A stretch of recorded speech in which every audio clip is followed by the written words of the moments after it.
there's an entire title of the United States Code that automatically gets activated and makes the President of the United States of America a constitutional dictator, just like FDR was during World War II. We have not been in that situation yet, although we do know after 9/11, Bush did ask Congress to give him a formal declaration of war, and they refused to do so. They gave him a limited authorization to use military force. But he showed them with the anthrax attack. He showed them with the anthrax attack a month later. That's correct. They also had the USA Patriot Act, which is the blueprint for the U.S. police state. That was being held up in Congress by Senators Leahy and Daschle, and all of a sudden they got hit with super weapons-grade anthrax coming from illegal U.S. military stockpiles. And media sources also got hit to make it clear to the media that they better not be going after this story. So the media have already always go along with the cover-up on the anthrax. Yes. Yeah, look, Dan Rather got some. It was all their enemies, the guys that took photos of Bush's daughters drunk here in Austin. They got hit. Right. It was clearly an attempt to terrorize and intimidate the media.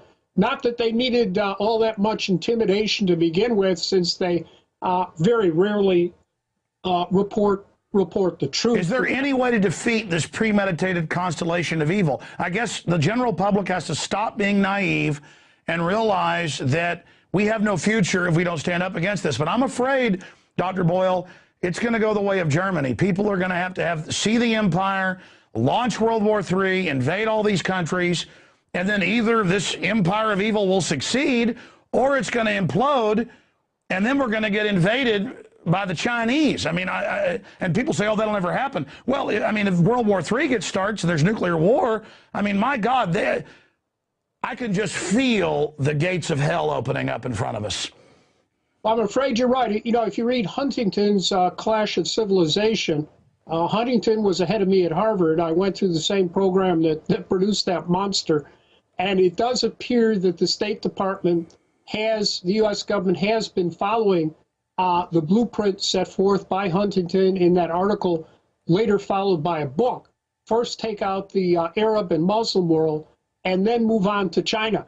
And at the end of Huntington's book, it concludes with a nuclear war between the United States and China. And that gets into the deployment of all these ABM systems in Europe and around China, in Japan, Korea, whatever.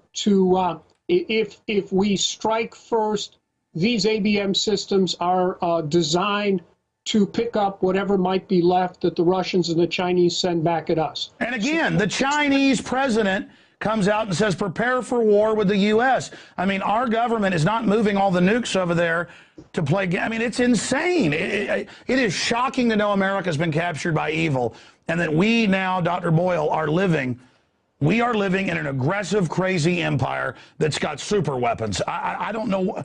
I mean, thank God the military has been blowing the whistle about the fake Iranian ambassador stuff and all the rest of it, and hopefully cooler heads will prevail.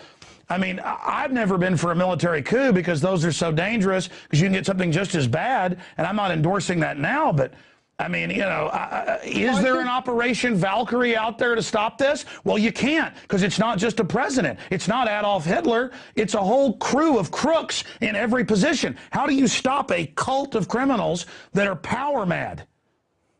Well, I think you're right that the military, there are sensible people in there, unlike these neocons who are completely irrational, and they understand the consequences of what's happening.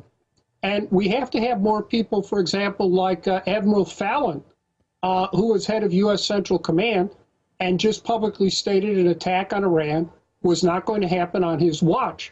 The military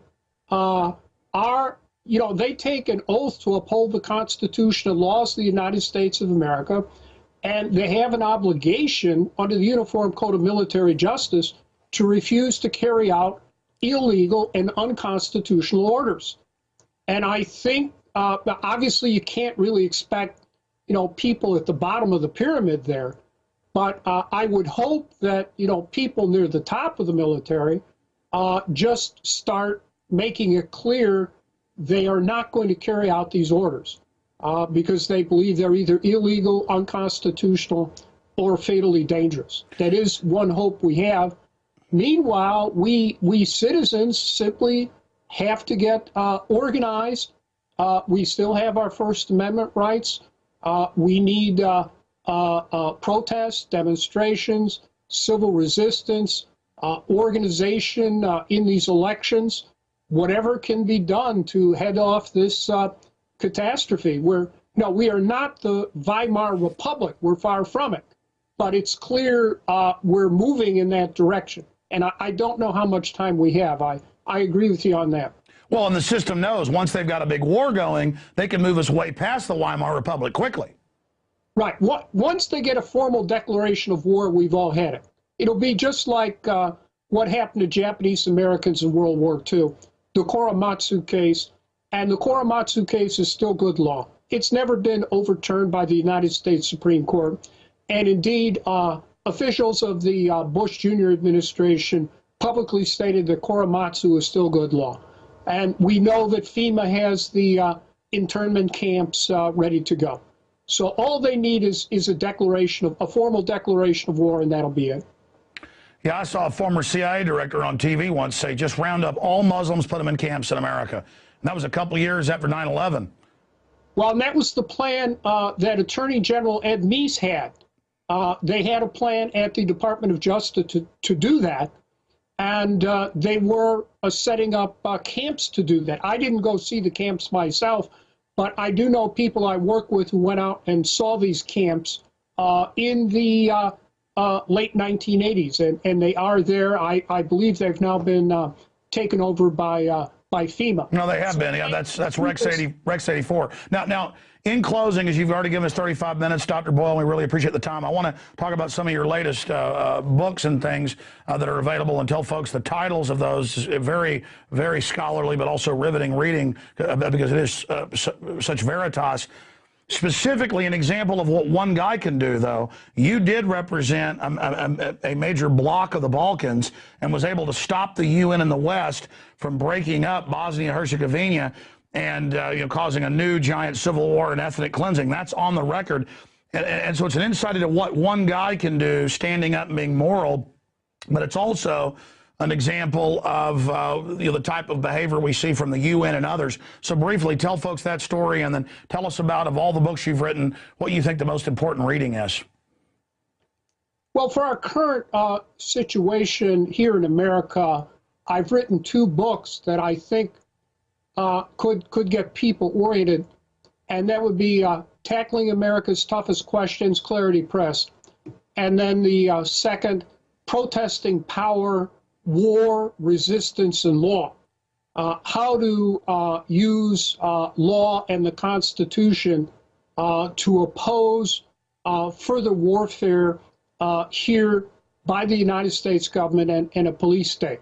So I've written 15 books, but I think those would be the 2 most relevant to our current plight. And indeed, that's why I wrote those 2 books, to try to provide some light and a direction out of where we are now. Yes, as for Bosnia, sure, the United Nations and the European Union were going to carve them up into 3 little pieces, rob them of the United Nations membership,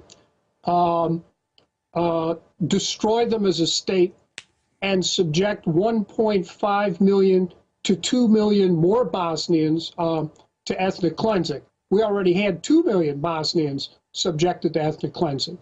And behind these plans were, of course, the Clinton administration, Mrs. Clinton, now the Secretary of State, many people working for Obama today, and Mrs. Clinton used to work for President Bill Clinton, and the British and the French.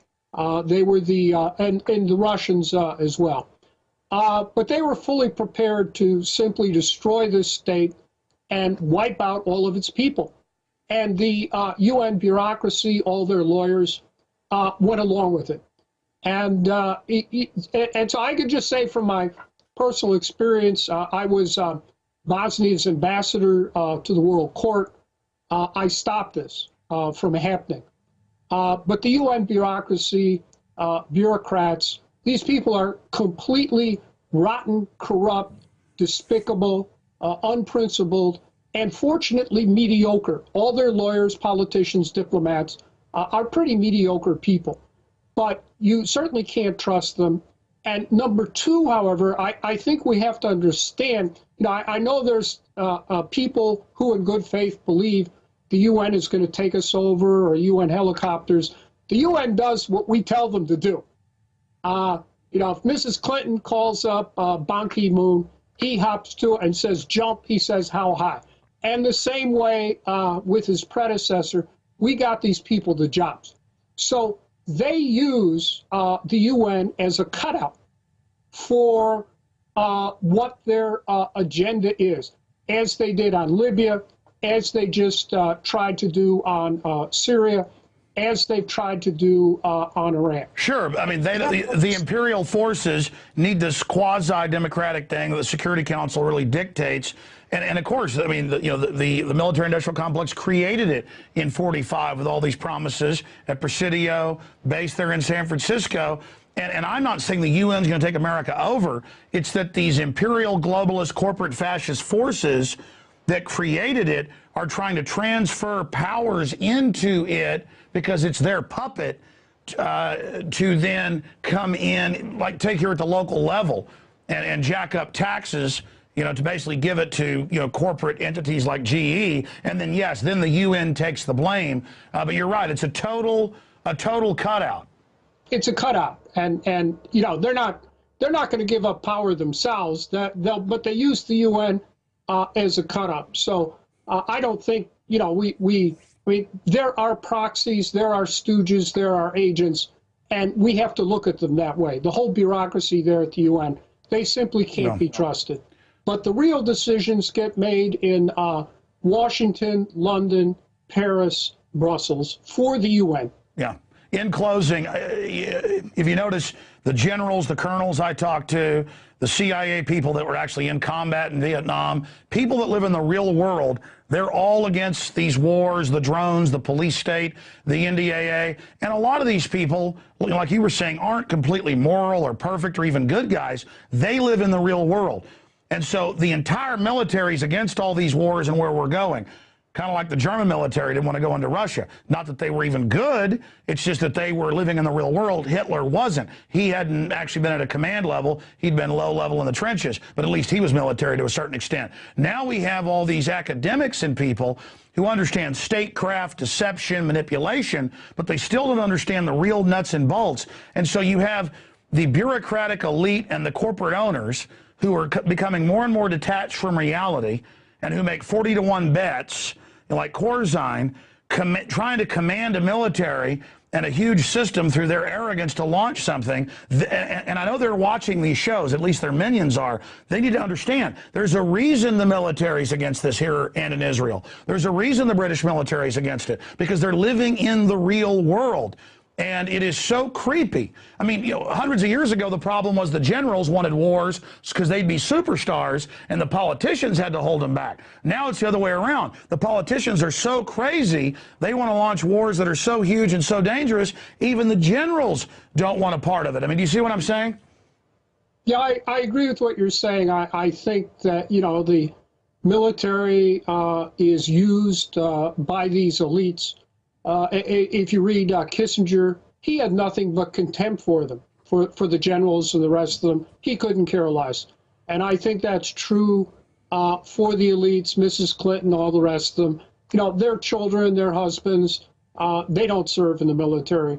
So as far as they see it, they're just sort of a mercenary throwaway class to be used as they see fit. Yeah, Kissinger called them dumb animals. With the cover up on the anthrax, yes.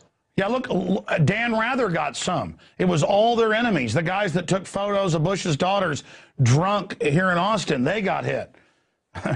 Right. It was clearly an attempt to terrorize and intimidate the media. Not that they needed all that much intimidation to begin with, since they very rarely. There's an entire title of the United States Code that automatically gets activated and makes the President of the United States of America a constitutional dictator, just like FDR was during World War II. We have not been in that situation yet, although we do know after 9/11, Bush did ask Congress to give him a formal declaration of war, and they refused to do so. They gave him a limited authorization to use military force. But he showed them with the anthrax attack. He showed them with the anthrax attack a month later. That's correct. They also had the USA Patriot Act, which is the blueprint for the U.S. police state. That was being held up in Congress by Senators Leahy and Daschle, and all of a sudden they got hit with super weapons-grade anthrax coming from illegal U.S. military stockpiles. And media sources also got hit to make it clear to the media that they better not be going after this story. So the media have always go along, report the truth. Is there any way to defeat this premeditated constellation of evil? I guess the general public has to stop being naive and realize that we have no future if we don't stand up against this. But I'm afraid, Dr. Boyle, it's going to go the way of Germany. People are going to have see the empire, launch World War III, invade all these countries, and then either this empire